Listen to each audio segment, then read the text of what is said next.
Alright guys, welcome back to this Tall Strike Glitter review, and today we're doing all of the accessories and weapons and stuff. So this guy does come with quite a few things, nothing overboard and nothing, honestly we've only got a few new things, some stuff we've seen before, so it's pretty cool. We looked at the Gundam last time, so if you want to go check out that review and you somehow didn't, by all means, go over there and do that. So that's why I'm doing a multi-part thing. So let's move the Gundam out of the way because we've seen him before. I'll start off with his little bitty beam pistols. They're pretty cool. I think it's more or less like a shortened version of the Strike's weaponry. Maybe it's just full custom. I'm not sure. One thing that's neat, you do get some blue stickers in there for the cameras. And they're pretty cool. He does hold them like he should. I guess pulling the Gundam out of the way right now wasn't a good idea. So just like normal HG weapons, you want to pull the back of the hand off, or just take the whole hand out. We're going back all the way to old school days here. And plugs in there, nice and neat. Tab the hand back together, which is not always the easiest thing in the world to do. And you jam the thingy right in there. Easy peasy. Now, because these weapons are meant to do other things, we do get some cool beam saber blades.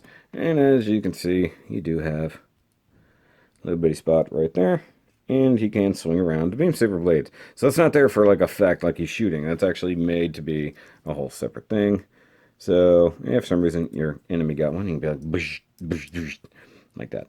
But since we're talking beam sabers already, he does have a couple of those. They're mounted here on the backpack.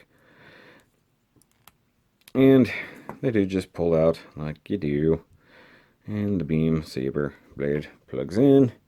And he holds it just like Strike do. Pretty good, right? Right. Super simple. Now we're talking about the backpack. May as well go back into that because this is essentially the Isle Strike backpack with a little bit of, or Isle Striker pack, I should say.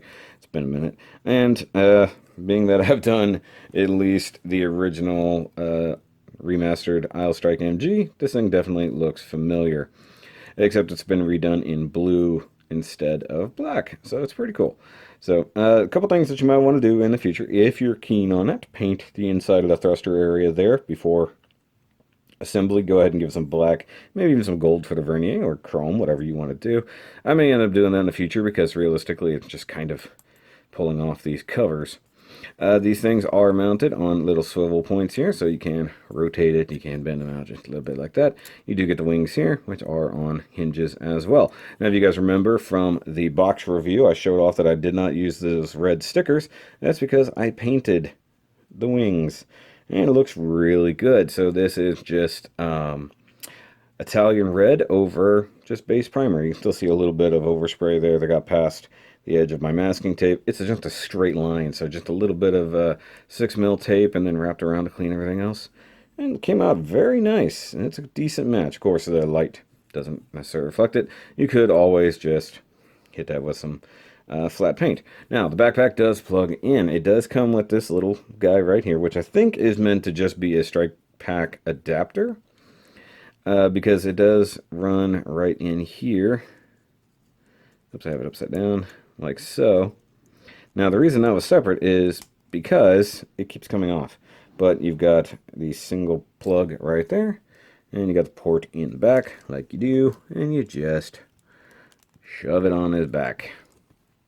And he's got a cool Isle Strike backpack, which is nice. So I think basically this was an Isle Strike HG and then modified. Obviously, we know it's been modified.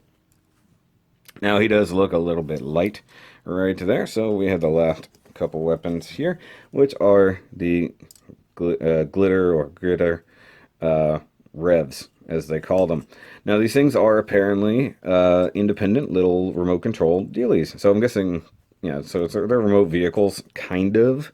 So I'm guessing they can be used to fly around and everything like that, kind of like they used with these like Striker backpacks or the Universal pack.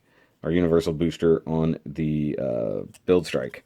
built Star Build Strike, how that could be flown around independently. So apparently these can be controlled independently.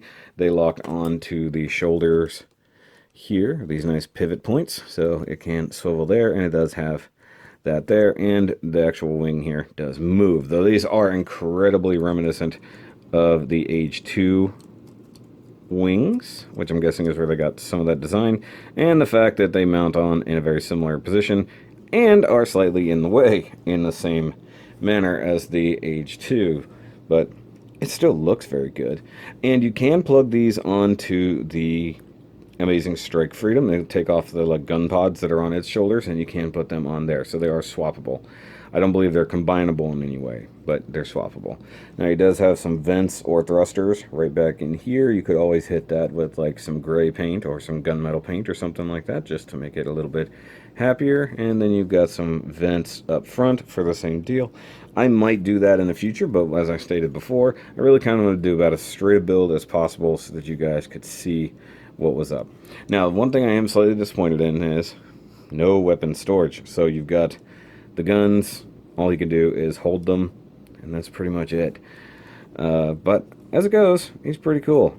Though that is a hefty backpack. The legs are pretty stiff, but without having anything else, it's kind of hard to balance him, but you can. And that's good. He's staying just like that.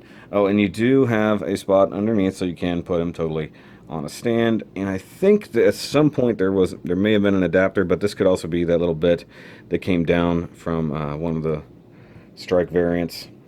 So that's it. So that's all the good stuff. He's a cool looking dude with all the stuff on him there. So that's gonna be it for the weapons and accessories, guys. We're gonna come back and talk about articulation and stuff on the next video, so make sure you hit that like button down there so I know if you guys are actually appreciating the way I'm doing this, because I want to try it out a little bit, see if it helps. And of course, subscribe if you haven't. We're knocking on the door 4,500, and of course hit that notification bell, little ding down there, because it doesn't seem like anybody's seeing my videos, so hopefully the notification bell will help you all do that. But I'll catch you on the next chunk of this review, and remember, as always, keep on building.